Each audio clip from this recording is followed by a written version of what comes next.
লাগছে আমার, ছাড়ো। তোমার এগুলো এত ছোট কেন? বিয়ের আগে তো আমার কোনো বয়ফ্রেন্ড ছিল না, তাই ছোট ছোট। এখন তো আমি বড় করে দিব। আমার ব্যথা লাগে, এভাবে করো না প্লিজ। তখন প্রথম ছিল তাই ব্যথা পেয়েছো, এখন মজা পাবে। তুমি শুধু মিথ্যে বলে কাছে টেনে নাও আর আমাকে অনেক ব্যথা দাও। এখন অনেক মজা পাবে। এখন আর তুমি ব্যথা পাবে না। এটা ধরে দেখো কত মোটা হয়েছে। হুম, কই দেখি তো, একটু ধরে কেমন। ভালো করে ধরে দেখো। এটা দিয়ে আদর করলে অনেক মজা পাবে। আচ্ছা তাই বুঝি, তাহলে এর আগে ব্যথা পেলাম কেন? প্রথম রাতে সবাই একটু ব্যথা পায়। তাই বুঝি, তাহলে তো আমি আদর খাবো। আমি কিন্তু সারা রাত আদর করব। সহ্য করতে পারবে তো? হ্যাঁ পারবো জান, আদর করে দাও না আমাকে। একদম আমাকে ছোবে না। বাবু এমন বলো কেন বাবুটা? এখন তেমন কিছুই করিনি তোমার সাথে। বাবু তুমি না আমাকে ভালোবাসো, তাহলে ফুলশয্যার রাতে আদর না করে রাগারাগি করতেছো কেন জান? এখনো যে তোমার গায়ে হাত তুলিনি সেটাই তোমার জন্য অনেক। আমি কি এমন করেছি যার জন্য তুমি আমার গায়ে হাত তুলবে? তুমি এমনটা বলতে পারলে বাবু? একদম ন্যাকামি করবে না। এত বড় একটা অন্যায় করে বলছো কি করছো? আমি কি করেছি সেটা তো বলবে। তার আগে তুমি এমন রাগ করতেছো, আমাকে কষ্ট দিচ্ছ। কষ্ট আমি তোমাকে দিচ্ছি নাকি তুমি আমাকে দিতে চেয়েছিলে? বাবু বলো না, আমি কি করেছি যার জন্য তুমি এইভাবে রাগ করছো? জানটা একবার বলো না প্লিজ। জীবনের সবচেয়ে বড় ভুল ছিল কি জানো তো? তোমাকে বিশ্বাস করাটা, তোমাকে ভালোবাসাটা, আপন করে যাওয়াটা। বাবু এসব তুমি কি বলতেছো? আমি তো তোমাকে অনেক বেশি ভালোবাসি, বলো। তারপর তোমার সাথে কি এমন অন্যায় করেছি যার জন্য তোমার মনে হচ্ছে তোমার আমাকে ভালোবাসাটা ভুল ছিল? সেটা তোমার কাজেই বুঝতে পেরেছি। তুমি আমাকে জাস্ট বোঝার চেষ্টাই করলে না। তুমি এমন কেন করতেছো? আমি কি করেছি সেটা তো বলবে। দেখো আমাকে রাগিয়ে দিও না, তাহলে আমি কি করব নিজেও জানি না। প্লিজ বেবি, তুমি রাগ করো না। তুমি আমাকে বলো, আমি কি করেছি যার জন্য এভাবে রাগ দেখাচ্ছ? বলো না আমাকে প্লিজ। তুমি অতটা বাচ্চা নাও যে কিছু বুঝতে পারো না। শোনো, তোমার এসব নাটক আমার দেখতে ইচ্ছে করছে না। একদম আমার কাছে আসবে না। প্লিজ বেবি, এমন করে বলো না। তুমি তো জানো আমি তোমার কাছে না এসে থাকতে পারি না। তোমার জন্যই এত কিছু, তোমাকে পাওয়ার জন্যই তো এত বড় একটা নাটক করতে হয়েছে। নাটক নাকি সত্যি ছিল বলো? মাহিনের কথায় মিলি কিছুক্ষণ চুপ করে রইল। মাহিন একটা রাগী দৃষ্টিতে ওর দিকে তাকিয়ে তাচ্ছিলের হাসি দিয়ে বলল, আসলে তোমাদের মেয়েদের এই একটাই সমস্যা, তোমরা ছেলেদের বোঝারই চেষ্টা করো না। একটা ছেলে একটা মেয়েকে যখন ভালোবাসে, জানো তার লাইফে শুধু সেই মেয়েটাই থাকে। আমার মনটা জুড়েও শুধু তুমি ছিলে, কিন্তু তুমি একটাবারও আমাকে বোঝার চেষ্টা করোনি। আমি কি চাই, আমার মন কি চায় সেটা তুমি আমাকে একটাবার জিজ্ঞেস করলেও পারতে। সেটা না করে সবটা নিজের মতোই ভেবে গেলে, ডিসিশন নিয়ে নিলে। তাহলে আমি কে? এখন আমার কাছে কেন আসছো? মাহিন কথাটা বলতেই মিলি এসে মাহিনের মুখের পাশে হাত রেখে অসহায় আর কান্না ভেজা কণ্ঠে বলল, বেবি আমি তো তোমাকে প্রচন্ড ভালোবাসি, বলো। তাহলে তুমি এমন করে কথা বলছো কেন? তুমি তো আমার সব। তোমাকে পাওয়ার জন্যই তো আমি এত কিছু করলাম। আর তুমি এইভাবে আমার উপর রাগ দেখিয়ে দূরে সরিয়ে দিচ্ছ। আমি কি করে বোঝাবো তোমাকে? আমি তোমাকে ছাড়া দূরে থাকতে পারছিলাম না, আর তুমি কিনা এখন আমার উপর রাগ করে আছো। প্লিজ বেবি, আমাকে একটা বার বুকে জড়িয়ে নাও। দেখো, আমার না খুব কষ্ট লাগছে। যখন তুমি ওরকম একটা কাজ করেছিলা, ভয়ে বুকের ভেতরটা কেঁপে উঠেছিল, মনে হয়েছিল তোমাকে হারিয়ে ফেলবো। তারপর তুমি আমাকে একটাবার বোঝার চেষ্টাই করনি। বাবু, তুমি শুধু শুধু আমার উপর রাগ করছো। প্লিজ একটু বোঝার চেষ্টা করো। আমি তো সবটা তোমাকে পাওয়ার জন্যই করেছি, তাই না বলো? যদি এমনটা না করতাম তাহলে তোমাকে হারাতে হতো। পারতে তুমি আমাকে ছাড়া থাকতে, কলিজা? না, পারতাম না। সেই জন্য সবাইকে বোঝানোর চেষ্টা করেছিলাম, কিন্তু তুমি আমার কথা না শুনে নিজের মতো ডিসিশন নিয়ে নিলে। নিজেই ভালো থাকার জন্য আমাকে মুক্তি দিতে চাইলে, তাই না? বাবু, তুমি এমন করে বলছো কেন? আমি তো নিজেকে মুক্ত করে দিতে চেয়েছিলাম, ভেবেছিলাম আমার জন্য সব সমস্যা হচ্ছে। তোমার আপুর সাথে ভাইয়ার রাগারাগি করতো, যার জন্য আমার খারাপ লাগতো। প্রত্যেকটা দিন আমি কান্নাকাটি করে ভাইয়াকে বোঝাতাম আর ভাইয়ারা রাগারাগি করতো। তাই তো আমি যেন ভুলেও তোমার সাথে দেখা না করি আর তোমার সাথে কথা না বলি, তাহলে ভাইয়া তোমার আপুকে বাসায় রেখে যাবে। তাই অনেকটা ভয় পেয়ে গিয়েছিলাম। আব্বু আম্মুকেও বোঝাতে পারছিলাম না। বারবার যখন বলছিলাম তখন ওরাও আমার কথা শুনছিল না। আমি কি করব বলো? তুমি তো বাসায় বলতেই পারছিলে না। আমি একটা মেয়ে হয়ে আর কি করতে পারি বলো? হ্যাঁ, ঠিকই বলেছ। তুমি একটা মেয়ে, ওই জন্যই নিজেকে শেষ করে দেওয়া ছাড়া আর কোনো উপায় তোমার কাছে ছিল না, তাই না? আমি তোমাকে বুকের সাথে জড়িয়ে ধরে বলেছিলাম, কলিজা, তুমি কিন্তু ভুলেও এমন কিছু করো না যার জন্য তোমার পাগলটার এত বেশি কষ্ট হয়, সে মৃত্যুর যন্ত্রণা পর্যন্ত ভোগ করে। তুই জানো সেটা তোমার ওরকম একটা কথা শোনার পর আমি কত ভয় পেয়ে গেছিলাম?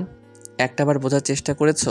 করনি। তুই যদি একটাবারও আমার কথা তখন মনে করতে না, তাহলে এমন একটা ভয়ানক কাণ্ড ঘটাতে না। সব শোনার আগে তো আমার বাসা থেকে বেরিয়ে যাওয়া উচিত ছিল, তাহলে হয়তো আর এসব নাটক দেখতে হতো না। বেবি, তুমি এই জন্য রাগ করেছো? আমি তো মনে করেছি তুমি অন্য কোনো কারণে রাগ করছো। দেখো, আমি রাগ করে এরকম একটা কাজ না করলে আব্বু আম্মু আমাদের কখনোই মেনে নিত না। দেখো, এখন তোমার পরিবারও আমাকে মেনে নিয়েছে। তাছাড়া তুমি না আমাকে ভালোবাসো, তাহলে এভাবে রাগ দেখাচ্ছ কেন? আমি কি তোমাকে নিজের করে পাওয়ার জন্য এমন একটা কাজ করে খুব বেশি অন্যায় করে ফেলেছি? এত বড় অন্যায় করার পরও তোমার মনে হচ্ছে তুই কোনো অন্যায় করনি? দেখো, আর একটা কথা বলবে না। আমাকে ছাড়ো, একদম আমার কাছে আসবে না। বাবু, আমি তোমাকে ছেড়ে দূরে থাকতে পারবো না। প্লিজ আমাকে দূরে সরিয়ে দিও না। আমি থাকতে পারি না তোমাকে ছাড়া, তুমি তো সেটা খুব ভালো করেই জানো। থাকতে পারো না, এখন থেকে থাকতে হবে। আমাকে ছেড়ে না দূরে থাকতে চাইছিলে, আমাকে একা করে না চলে যেতে চেয়েছিলে, তাহলে বেঁচে আছো কেন? মরে যেতে, আমিও জীবন্ত লাশ হয়ে যেতাম। আমাকে না মুক্তি দিতে চেয়েছিলে, তাহলে এখন আমার কাছে আসছো কেন? যাও, মুক্তি চাইছিলে না, মুক্তি নিয়ে নাও। বাবু, এমন কথা বলিও না প্লিজ। আমি তোমাকে ছাড়া এক মুহূর্ত থাকতে পারি না, তুমি সেটা খুব ভালো করে জানো। তোমাকে ছেড়ে আমি দূরে থাকতেই পারবো না। প্লিজ আমাকে এমন শাস্তি দিও না। তুমি আমাকে মারো, বকো, যা ইচ্ছা করো, তারপরেও একটু বুকে জড়িয়ে নাও। দেখো, আমার না খুব কষ্ট হচ্ছে। তুমি আজকে একটা সপ্তাহ আমার সাথে একটুও ভালোভাবে কথা বলো নাই। আমি ভেবেছিলাম তুমি হয়তো আব্বু আম্মুর কারণে ভয় পেয়ে আমার সাথে কথা বলছো না। আমি জানতাম না তুমি আমার উপর এতটা রেগে আছো। প্লিজ বাবু, একটা বার আমাকে একটু আদর করো। তোমার স্পর্শটা পাওয়ার জন্য আমি পাগল হয়ে আছি। আজকে 15টা দিন তুমি আমাকে নিজের কাছে টেনে নাও না, একটুও ভালোবাসো না। প্লিজ আমাকে একটু আদর করো, আমাকে জানটা। আদর কিসের আদর? যেখানে তোমার উপর থেকে আমার মনটাই উঠে গেছে, সেখানে তোমাকে আদর করব? শুধু তোমার পাগলামির জন্য তোমাকে বিয়েটা করলাম। তুমি না নিজেকে কষ্ট দিতে চেয়েছিলে, এখন থেকে দেখবে কষ্ট কাকে বলে। আমি তোমাকে সেটা হাড়ে হাড়ে টের পাইয়ে দিব। প্লিজ বাবু, একটা বার আমাকে মাফ করে দাও। আচ্ছা ঠিক আছে, আমি মানছি আমার ভুল হয়েছে। সরি বাবু, আর কখনো এমনটা হবে না। আমি এরকম কোনো কাজ করব না যার জন্য আমার কলিজাটা কষ্ট পায়। দেখো, আমি অনেক বড় অন্যায় করে ফেলেছি, তার জন্য তুমি আমাকে শাস্তি দাও। তারপরও এইভাবে দূরে সরিয়ে দিও না। আমি মানছি আমি অন্যায় করেছি, তার জন্য তো তোমার কাছে মাফ চাইছি। প্লিজ আমাকে মাফ করে দাও। তুমি কোনো মাফ পাবে না। আজকে তোমার শাস্তি হবে। তুমি আজকের মতো একটা রাতে আমার কাছে আসতে পারবে না। আজকের মতো একটা রাতে কি আমি যখন ইচ্ছা হবে তোমাকে কাছে টেনে নিব, আর যখন ইচ্ছা হবে না তোমাকে দূরে সরিয়ে দিব। এখন থেকে সেটাই তোমার শাস্তি। অবহেলাটা কি জিনিস না সেটা তুমি বুঝতেই পারবে। তোমার কত বড় সাহস হয় আমাকে একা করে রেখে চলে যাওয়ার, তাই না? আজকে থেকে তুমি বুঝতে পারবে একাকিত্বটা কতটা কষ্টের। বাবু, তুমি কেন এইভাবে আমাকে কষ্ট দিচ্ছ? আমি তো তোমাকে বলেছিলাম বাসার সবাইকে বলতে, কিন্তু তুমি তো বোঝাতে পারছিলে না। আমি বোঝানোর চেষ্টা করছিলাম না, কিন্তু তুমি আমাকে বোঝার চেষ্টা করলে না। একদম আমাকে স্পর্শ করবে না, সরো আমার কাছ থেকে। হয়তো একটু সময় লাগতো, আমি বলেছিলাম না? রাগ করে থাকলেও আমার কষ্টটা মেনে নিতে পারবে না। যতই রাগ করুক, শেষ পর্যন্ত তোমার সাথে আমার বিয়েটা হবে। আর তুমি কি করলে? রাগের বশে এরকম একটা ডিসিশন নিয়ে নিলে, তাই তো? তাহলে যাও, দূরে চলে যাও। এখনো আছো কেন এখানে? প্লিজ বেবি, একটা বার আমার কথা শোনো। আমি তো ভুলেও আমার কাছে আসবে না? তাহলে সত্যি তোমাকে বাসায় রেখে আসবো? না না বেবি, এমন কিছু না। এমন করো না কলিজা। আমি তোমাকে ছেড়ে থাকতে পারবো না। তোমার জন্যই এমনটা করেছি। আর তুমি যদি আমাকে এইভাবে দূরে সরিয়ে দাও, তাহলে আমার এর থেকে আর কষ্টের কিচ্ছু হবে না। প্লিজ আমাকে দূরে সরিয়ে দিও না। আমি কথা দিচ্ছি, তুমি যতদিন না পর্যন্ত আমাকে মেনে নেবে ততদিন আমি তোমাকে স্পর্শ করব না। তারপরও এমন রাগ করে থেকো না কলিজা। মিলি কথাগুলো বলেই ফুপিয়ে উঠতে লাগলো। মিলির কান্নাটা মাহিন সহ্য করতে পারল না, তাই ও আর সেখানে দাঁড়ালো না, ওয়াশরুমে ঢুকে গেল। একটু পরে মাহিন দেখলো মিলি আর সেখানে নেই। মিলি বেলকনিতে গিয়ে রেলিং ধরে দাঁড়িয়ে আকাশের দিকে তাকিয়ে নীরবে চোখে জল ফেলছে আর বারবার ফুপিয়ে উঠছে। বুকের ভেতর আজকে প্রচন্ড যন্ত্রণা হচ্ছে, কারণ এটাই যে মানুষটাকে ভালোবেসে এত বড় একটা ডিসিশন নিল, সে মানুষটাই ওকে আজকে এভাবে দূরে সরিয়ে দিচ্ছে। আপনারা কি ভাবছেন এখানে কি হচ্ছে? আসলে মিলি মাহিমের আপুর ননদ। মিলি দেখতে মারাত্মক সুন্দরী। যেদিন মাহিনের আপুকে ওরা দেখতে এসেছিল সেদিন মাহিম ওকে দেখেই ক্রাশ খেয়েছিল, কিন্তু ওর সাথে কথা বলার চেষ্টা করলে মিলি ওকে পাত্তাই দিচ্ছিল না। তারপর বিয়ের দিন মাহিম আবার ওকে দেখে নতুন করে প্রেমে পড়ে, তাই ওর পেছনে ঘুরছিল, কিন্তু মিলি ওকে পাত্তাই দিচ্ছিল না। মিলি মাহিমকে ওর ভাবির ভাই বলে দূরে সরিয়ে রাখার চেষ্টা করত, কিন্তু মাহিম ততদিনে ওর প্রতি প্রায় পাগল হয়ে গিয়েছিল। মাহিম বারবার যখন মিলিকে ভালোবাসার কথা বলছিল, তখনও মাহিমের সাথে একদিন প্রচন্ড পরিমাণে মাহিমের সাথে রাগারাগি করে। মাহিম সেদিন মিলির ব্যবহারে অনেক কষ্ট পেয়েছিল, তাই ওর সাথে দেখা করছিল না। তারপর কিছুদিন যেতেই মিলি বুঝতে পারে ও মাহিমকে ভালোবেসে ফেলেছে। তারপর মিলিও বারবার মাহিমকে বলেছিল ও মাহিমকে ভালোবাসে। তখন মাহিম ওকে কষ্ট দেওয়ার জন্য ইচ্ছা করে ইগনোর করতে শুরু করে।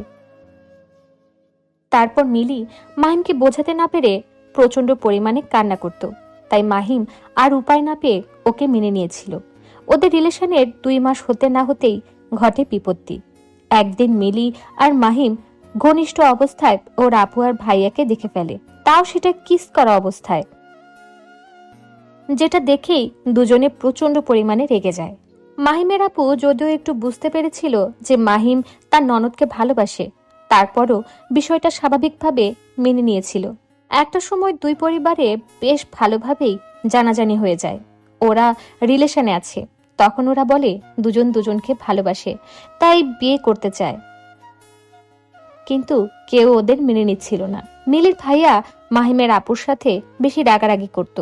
এত ভালোবাসার পরেও সম্পর্কে ফাটল ধরেই গিয়েছিল। মাহিম যতবার মিলির সাথে দেখা করত, মিলির ভাইয়া মাহিমের আপুর সাথে তত বেশি রাগারাগি করত। মাহিম মিলির থেকে দূরে সরে থাকতে পারত না। তারপর একটা সময় যখন দুজন পরিবারকে বোঝাতে ব্যর্থ হয়েছিল, তখনই মাহিম মিলিকে বুকের সাথে একদিন শক্ত করে চেপে ধরে বলেছিল, পাগলি আর যাক, এমন কোনো পাগলামি না করো না যার জন্য তোমাকে হারিয়ে ফেলি। মিলিও সেদিন সবটা মেনে নিয়েছিল, কিন্তু মিলির আব্বু ওর জন্য একটা ছেলে পাত্র ঠিক করে ফেলেছে। ছেলে পক্ষ যেদিন দেখতে আসবে সেদিন মিলি তার আব্বুকে বোঝাতে না পেরে অনেকগুলো ঘুমের ওষুধ খেয়ে নেয়, যার জন্য মিলি প্রায় 2 দিন হসপিটালে ছিল। ওর কোনো সেন্স ছিল না। মাহিম মিলির এমন একটা কাজে ভয় পেয়ে গিয়েছিল আর প্রচুর পরিমাণে কান্নাকাটি করেছিল। তারপর আর কি, বাধ্য হয় 2 পরিবার ওদের বিয়েটা দিতে, আর আজকে ওদের বিয়ে হয়েছে। একটু আগে বাসর ঘরে আসার পর তখন মিলি ওর পা ধরে সালাম করে। যখন উঠিয়ে মিলি ওকে জড়িয়ে ধরতে গেল, তখন একরকম সিন ক্রিয়েট করে বসে মিলি। বুঝতে পারে মাহিম রেগে আছে। তারপর কি হলো সেটা তো আপনারাই জানেন। মাহিম এসে কিছুক্ষণ রুমে দাঁড়িয়ে রইল। বুঝতে পারলো বেলকনিতে কেউ একজন দাঁড়িয়ে বারবার ফুপিয়ে উঠছে। ওর মনে হচ্ছে মেয়েটাকে কেন এত কষ্ট দিচ্ছি? হয়তো আমাকে পাওয়ার জন্য এমনটা করেছে। আর তাছাড়া ওই বা কী করবে? ভুল করে হয়তো এমনটা করে ফেলেছে, তার জন্য এমন করে কষ্ট দিব ওকে? আমি ভালোবাসি পাগলিটাকে, তাহলে কেন দূরে সরিয়ে দিচ্ছি? মাহিম আর দেরি না করে বেলকনিতে চলে গেল। তারপর গিয়ে মিলিকে পেছন থেকে জড়িয়ে ধরল। মাহিমের কর্মকাণ্ডে মিলি একটু হচকচিয়ে যায় আর বলতে শুরু করে, কে কে? কেন যাকে এত বেশি ভালোবাসে সে নাকি অন্য কাউকে আশা করেছিলে? না না, অন্য কাউকে আশা করব কেন? কিন্তু তুমি না আমার উপর রাগ করে আছো, আমাকে বললে তোমার কাছে যেন না যাই। তাহলে খুশি হতে দূরে সরিয়ে দিলে অনেক বেশি ভালো লাগতো তোমার। না না, আমি তেমনটা বলেছি নাকি? তোমাকে পাওয়ার জন্য যেখানে এত কিছু করতে পেরেছি সেখানে তোমার থেকে দূরে সরে কি করে থাকি বলো? কিন্তু আমার বিশ্বাস হচ্ছে না তুমি এত রাগ করার পরেও আমাকে মেনে নিলে। এখনো ঠিক নেই তো? তাহলে আমার কাছে এসেছো কেন? ছাড়ো আমাকে, আমাকে ভালোবাসতে হবে না। তোমার বাসায় কাজের মেয়ে করে রেখে দিও, তাহলে আমি অনেক খুশি হব। বাব্বা, ম্যাডামের দিকে অনেক রাগ। এত রাগ আসে কোথা থেকে? আচ্ছা ঠিক আছে, যখন তুমি চাও না তাহলে রাগ করে থাকি কি বলো? না প্লিজ, এমনটা বলিও না। আমি থাকতে পারবো না তোমাকে ছাড়া। তাহলে বুঝতে পারছো তো তোমার এরকম একটা কথা শোনার পর আমার বুকের ভিতর কি চলছিল, আমি নিজেকে কি করে শান্ত করছিলাম। 2টা দিন তোমার জন্য আমি শুধু চোখের জল ফেলেছি, সেটা তো তুমি বুঝতেই চাইলে না আর বোঝার চেষ্টা করলে না। সরি কলিজা, কখনো এরকম ভুল হবে না। মিলি কথাটা বলেই মাহিমের দিকে ঘুরল আর রাগটা ভাঙানোর জন্য ওদের 4 ঠোঁট এক করে দিল। মিলি জানে মাহিমকে ওর স্পর্শটা না দিলে ওর রাগটা কমবে না, তাই নিজেই কিস করে যাচ্ছে। একটা সময় মাহিম ওর কোমরে জড়িয়ে ধরে নিল, বুঝতে পারে মাহিম ওর উপর রাগ করে নেই। তো ভালো থাকুক ভালোবাসা। আমাদের ভিডিওটি কেমন লেগেছে তা কমেন্ট করে জানাতে ভুলবেন না।